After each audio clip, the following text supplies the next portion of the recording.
बादलों के ऊपर तैरती एक शानदार सल्तनत थी, रंगरेज। ये वो जगह थी जहाँ फिजा में रोशनी रक्स करती थी, दरख्त रात में जगमगाते थे और नदियों के पानी में सितारों की झलक तैरती दिखाई देती थी। इस सल्तनत पर एक आदिल और दाना बादशाह हुकूमत करता था, जिसकी एक ही बेटी थी, शहजादी माहीन। शहजादी का हुस्न और नज़ाकत ज़बान ज़दे आम थी। इसकी मुस्कुराहट से महल के दरू दीवार रोशन हो जाते, मगर कुछ अरसे से वो उदास रहने लगी थी। ना फूलों के रंग उसे खुश करते, ना आसमान की नीलाहट। वो अक्सर सनगे मुरम्मर की बालकोनी पर बैठी आसमान को तकते हुए कहती, ये रंगरेज सल्तनत है, लेकिन ये रंगीन नहीं, यहाँ कमी है, और उदास हो जाती। बादशाह अपनी बेटी की उदासी बर्दाश्त ना कर सका। उसने पूरे मुल्क में ऐलान करवाया, जो फनकार या रंगसाज ऐसा नया रंग बनाए जो शहजादी के दिल को भा जाए, उसे खजाना, इज्जत और शाही खिताब दिया जाएगा। ये ऐलान सुनते ही सल्तनत में जोश की लहर दौड़ गई। बड़े बड़े जादूगर, रंगसाज और कारीगर अपनी दुकानों से निकल पड़े। कोई अपने साथ चमकते हुए बर्तन लाया, कोई सुनहरी रंगों को बोतलों में रोशनी कैद किए आया। मुकाबले के लिए महल के करीब एक वादी मुंतखब की गई, एक ऐसी जगह जहां आसमान करीब महसूस होता था और जमीन फूलों से ढकी थी। जब दिन चढ़ा तो वादी में रंगों का मेला लग गया। हजारों बर्तन, दर्जनों खैमे और अनगिनत रोशनियों का समंदर फैल गया। हर रंग साज अपने जादू से नया रंग बनाने लगा। कोई आग और रंग को मिलाकर चमकता सुर्ख बनाता, कोई हुआ के झोंकों से नीला रंग पैदा करता, कोई धूप की किरणों को कैद करके सुनहरी चमक निकालता।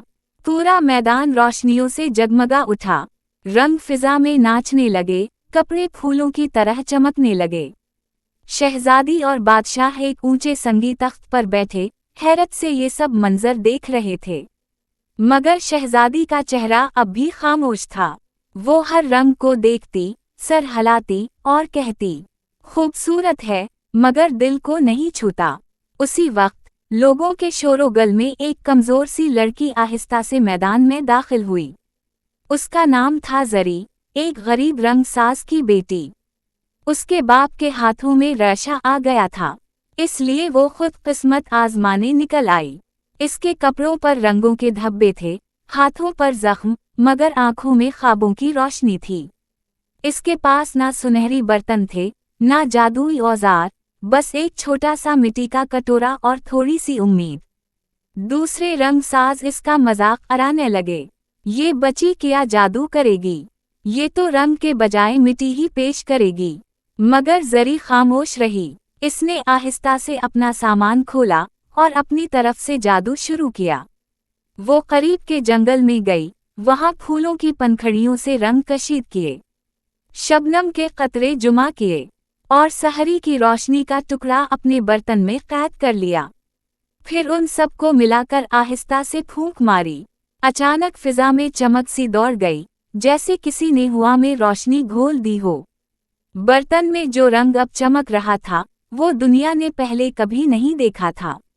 ना नीला, ना सुर्ख, ना गुलाबी, बल्कि एक जादुई जामुनी रंग। जैसे शाम के वक्त आसमान और ख्वाब एक दूसरे में घुल गए हों। जरी ने कपड़ा इस रंग में डुबोया। कपड़ा लम्हे भर में चमक उठा, यूं जैसे चांदनी खुद इसमें बसी हो। मैदान खामोश हो गया। सब रंगसाज, जो अभी तक फख्र से अपने रंग दिखा रहे थे, अब दंग रह गए। शहजादी उठ खड़ी हुई। इसकी आंखों में हैरत के साथ नमी भी थी।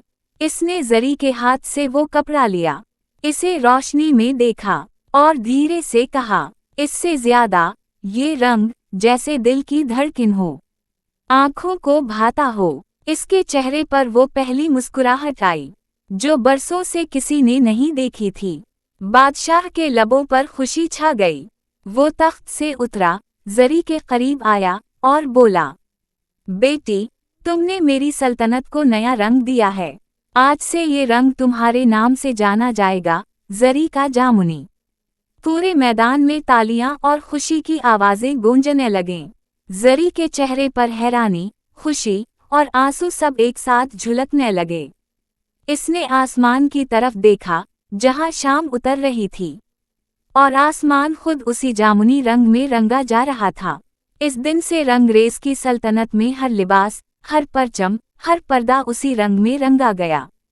और लोग कहते हैं, जब कभी शाम के वक्त आसमान जामुनी होता है, तो वो ज़री के दिल की सच्चाई का रंग है, जो कभी मानद नहीं पड़ता।